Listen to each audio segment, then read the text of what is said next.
lamp, these newly emerging forms, set home in the branches, dug fire pit, set up candelabra, and mirror to read by, and whatever could be drugged from the DI worked. We sat in the branches and recalled Australopithecus. We dared each other further across the grassland, what magic we experienced in the birth of humanity.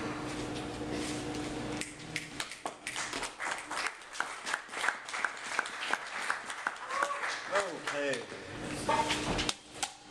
Wow, it's all back. Good. All right.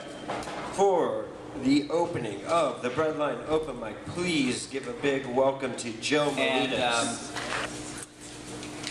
this is October, right?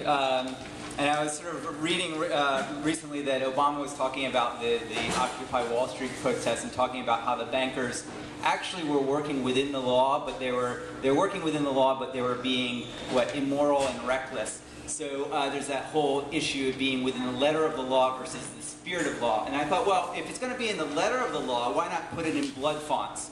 So, so this is a found poem. It's a list of blood fonts, but I had to sort of figure out something to go into the blood fonts. So the first line is, Goldman Sachs, you murderer. And you murderer is the name of the blood font. Okay, I think it's the Helvetica of blood fonts. Goldman Sachs, you murderer. Goldman Sachs, bloody. Goldman Sachs, parents suck. Goldman Sachs, homicide effect. Goldman Sachs, meltdown. Goldman Sachs, ghost bayou. Goldman Sachs, bloody stump. Goldman Sachs, blood of Dracula. Goldman Sachs, solstice of suffering. Goldman Sachs, a Lolita scorned. Goldman Sachs, bacon, AABB, CDCDDEE. Goldman Sachs, honey dripper. Goldman Sachs, SF gushing meadow. Goldman Sachs, bloodsuckers. Goldman Sachs, gore font. Goldman Sachs, horror find. Goldman Sachs, Zreeks NFI. I don't know any font geeks know what NFI means. And so, there's Zreeks NFI. Goldman Sachs, CSN PWDT NFI. Goldman Sachs, Rocky. Goldman Sachs, Spliwage. And Spliwage has that Polish L, so I looked it up on Google, and in Polish it means flows down. Goldman Sachs, my scars. Goldman Sachs, Hellraiser bloody. Goldman Sachs, officer down. Goldman Sachs, gross out. Goldman Sachs, red cap AABBCCDD. Goldman Sachs, raptor kill. Goldman Sachs, bloody slime. Goldman Sachs, almost dead bloody, one word. Goldman Sachs, deface. The D is in lowercase and the F is in uppercase. Goldman Sachs, pieces, NFI. Goldman Sachs, blood feast. Goldman Sachs, blood gutter 2000. Goldman Sachs, subtlety. Thank you. Brandon Holmquist of Chicago, Illinois, writes, in Wagon Train, oh Wagon Train, you can bathe in it if you have to, if you want to, if you happen to believe it is pleasant to bathe with another, although none of them will ever believe they are first to bathe thus.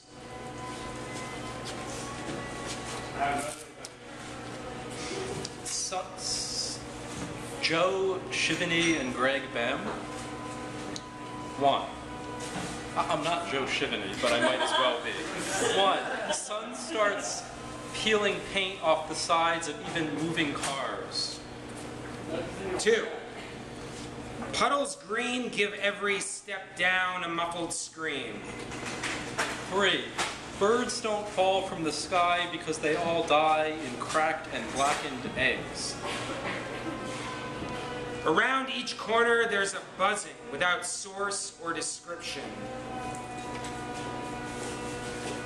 5.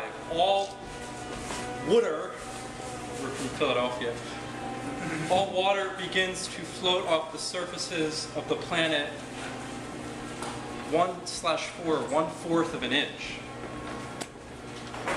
For every tool, there is an empty hand. 6. For every tool, there is an empty hand. 6. For every tool, there is an empty hand, detached from its owner, grown black with mold and bacteria. 7. Birds continually fly in the sky, never land, and fall from exhaustion with white foam and blood pouring from their beaks. Wheels of long dead bicycles serve as harvesters for plastic bags and trash never once considered, the wind whispering former homes destroyed. Part 8. Part 9. Children speak their parents' thoughts. Part 10. The only vision is through an eyeball clutched by a crow's beak. Part 11. Insects gather on glass objects, eventually covering them completely, darkening skyscrapers and car windshields. 12 is fires having long since reached their pinnacles now flurry in small patches, eating up the scraps and leaving smaller burns. 13. Most of the children who speak their parents' thoughts never cry. And 14 says, the color blue only reminds them of the former electricity. And 15 says, clinics and hospitals start seeing a rising percentage of patients who are fearful of remaining still, patients who feel they must remain on trains or in cars traveling at accelerating speeds. But 17, but 16, but 17 is 16. The only quiet room is the open room, where funnels of wind deafen with noise. But 17 is 16 in Occupy Seattle, and 17 ocean dead zones, more inland soaking and staining beaches with putrefying brown algae that drives away all seabirds. A panic begins in many sea coastal towns when rumors spread that the inland winds have stopped blowing. Wow. But still, and still, through occupation number 18, the living fail to reference it as litter anymore. Litter anymore. Instead, reaching singularity. Sing-you-lar-e-t. Animals pull advertisements out of fingernails. Plants bathe in plastic and metal. Wagon train, oh wagon train. It was yeah. I actually thought it was the reason that both of you have harassed me to do it again, and it's the reason I'm doing it. I know you just like it. That's cute. Alright, I don't want to do this. Yeah, you do, and we want you to. That sounds kind of creepy. The right life. Alright, sexual innuendos aside. This is a poem as much as it is a memory. A memory I choose to pitch into the color of outdoor wood. The kind of wood we build our decks out of. A distinct crimson red treated lumber. And it happens to take place in Woodland, California. Not that there is much wood in Woodland, California. There may have once been, but it's simply part of the California Central Valley flat, dry sprawl. And to think there might have once been trees is depressing, because there aren't any now. Just the hot, dry, flat sun and heat. But this is, after all, a flat, dry, hot, depressing memory. I don't know how it started. As a kindergarten child, I didn't see all the details. Maybe the woman started gently, eased up slowly over the curve, and gained speed steadily. Maybe she came full haul around a corner, and with nothing but speed barreled down onto the children with her car as we came out, piling from classes to the last school bell. And everyone was running and screaming. I realized something was different. I couldn't know what was wrong. I was too young to know what. And I'll probably never be old enough to fully understand why. But there are the things I do know. I know the look of a kindergarten classmate, her head wedged halfway in the 90-degree edge of a 4x4 piece of lumber that separated the asphalt from the bark chips. I know that panicked look of trapped eyes flickering wild in a still body. I know the perfect color of blood and blonde hair, and it is the color of outdoor wood. I know this part, and I never expect it will leave me. I am burned, it is burned upon my mind, an image rekindled from the time to time in items of just the right color, or once in a while when someone ends a poem with a perfect simile, like the waxed lips of a goodbye kiss. Yeah. Uplifting and something not uplifting. So which one do you want to hear? I mean, that's sort of an obvious. Depress me! Really? Really? Depress me! Depress him! Wow, okay, okay, fine, I'll do that one. Here we go. This is actually new, so woohoo. New shit? Yay. I've been trying. You have taken precaution all of your life. Never driving any more than 5 over the speed limit, and most days, not even that. But tonight, even precaution fell flat and you spilled out of your kitchen chair like cheap booze, foaming over the brim of a glass. My first inclination was to laugh, and that's because I think it's funny that it takes something so simple to remind us we are nothing but flesh and bone. We cannot protect ourselves from breaking. If we try, it just ends up taking away more from us. Still, it makes me so sad. Picturing you in a hospital bed and wailing that this precious around you is over, that you are no longer able to ride horses, that you must learn how to walk again. I can almost hear you, throwing tantrum like ice cream all over the refrigerator as the doctor tells you he must put you under anesthesia before the procedure can begin, so that he can make an incision along the side of your hip, move around muscles like puzzle pieces, and saw off your thigh bone like meat on a cutting board. Have you ever felt more helpless than when lying in a pool of your own blood? Dear Mother, I know this is not what you wanted. And I know you have tried so hard to follow each instruction, 1, 2, 3, each indentation, A, B, C, yet you still feel it has left you with nothing. A violin hangs above a mantle collecting dust. Music, your first passion, has been decor put up for others to marvel at. I wish I could tell you. It's as simple as taking down memory and playing its strings, letting the notes spill through the tips of your fingers. Sometimes breaking is the only way to become the things that we need. I hope that throughout your recovery you'll be able to see this. When walking 26 steps to the bathroom doesn't hurt anymore, when opening the front door feels like a blessing and less like a chore, and the sidewalk mosey to the mailbox is like winning the lottery. It doesn't matter what is inside, because you get to walk back and into the arms of a husband. More often than not, it takes losing to remind us what we had already won. And no, I'm not saying I wished this suffering upon you, but I know that throughout this suffering, you'll only find love. I want to play too. This is mildly new. Mildly new shit? There it is.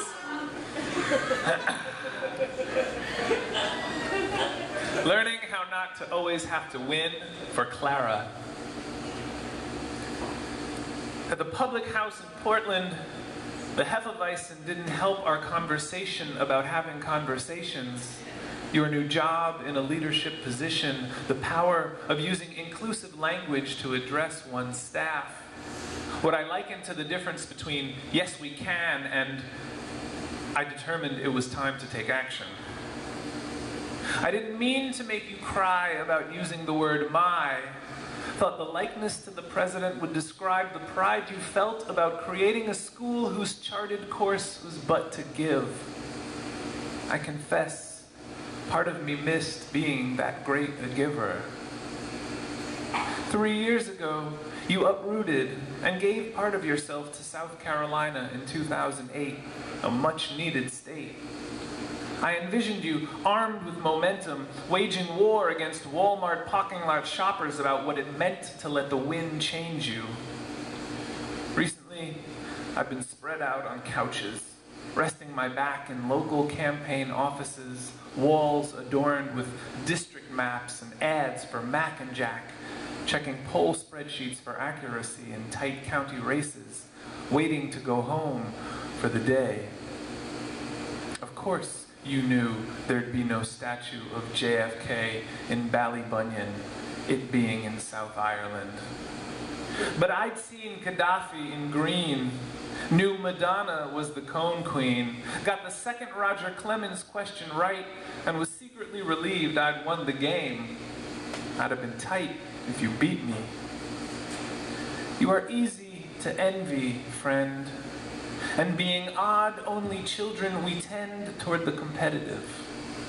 I appreciated your theory on how we never learned to love play without the wind, never needed to gracefully inure ourselves to second place, our brothers' unsiblings in a choose-your-own-adventure plot for whom we could not opt, pages we could not turn to, and that makes us wonderful twins, the closest kind of kin. It's no wonder all those ignorant siblings we taught with thought we must be fucking, but I will always love you sisterly. So save me a dance at the faux prom. I promise to let you lead. That's a nice. Did you like go to school to do that arm thing? Yes, I went to arm thing school. That was good, dude. That was really good. It was all right. Did it? I got to do this. My public service announcement is, I guess this guy was like the 4th runner-up for the Nobel Prize in Economics. He was on, you know, his consolation prize is he had to talk to some prick on NPR, right? And, you know, like it's some big deal and that arm wave maybe. And somehow there's a way to calculate this shit. He says, but there's still 8 million foreclosures to go. It's kind of like it's all running off a script, so anyway, I had to say that, fuck you. Moment in a jungle clearing. The ambush fierce, fast. Rain light, hot barrels bake, smoke. Sudden silence in the aftermath, we exhale in unison, reload. Only one of them remained alive, wounded badly, arms limp at his side, pushes off his toes, digs in with his face towards where he came. An odd growl sings his desperation, his panic, our panic. Gun-oiled steam will find us, congeal on our skin with powder smoke. Back on the tree line later, we will dance blackface. Thank you. This is a brand new poem that I'm still working out the kinks in, and like most of my stuff, it's all true. This is called The Broken Bus.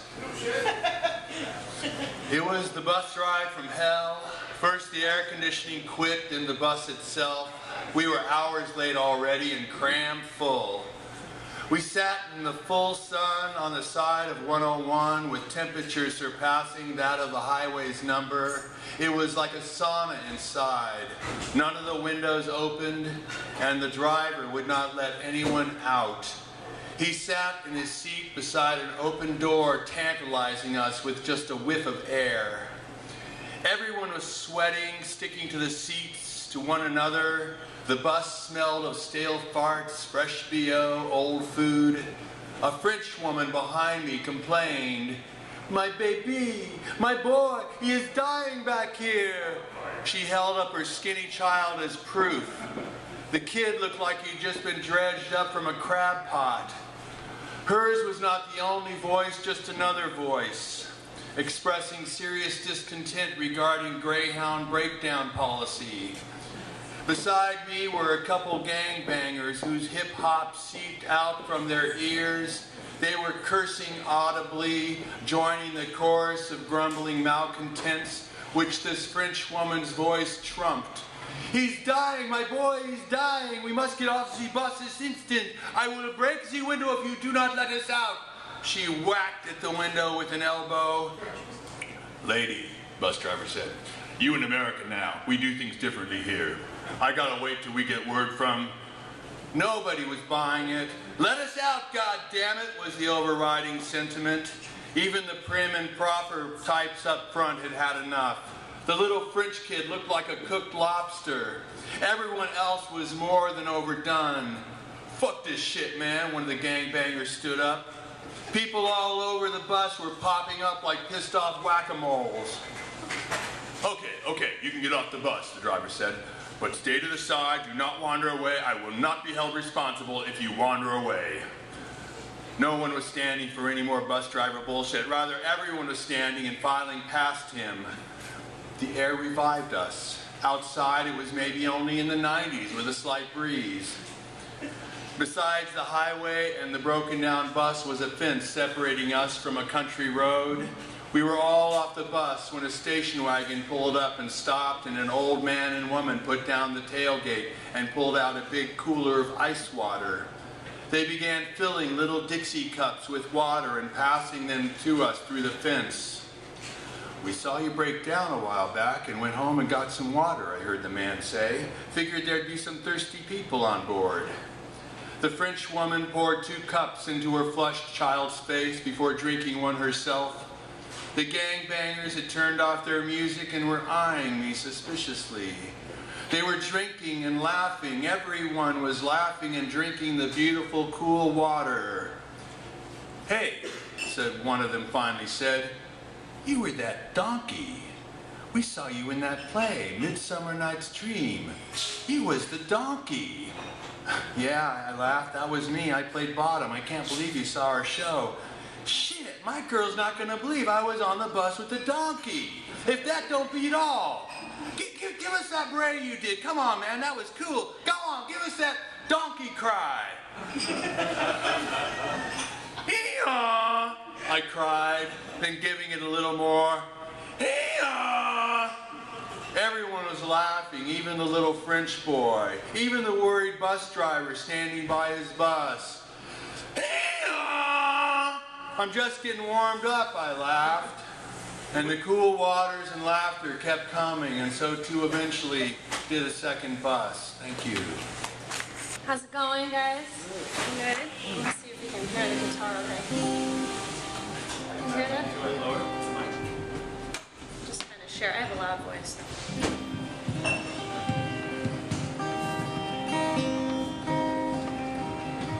This is a song I wrote called Wanderlust.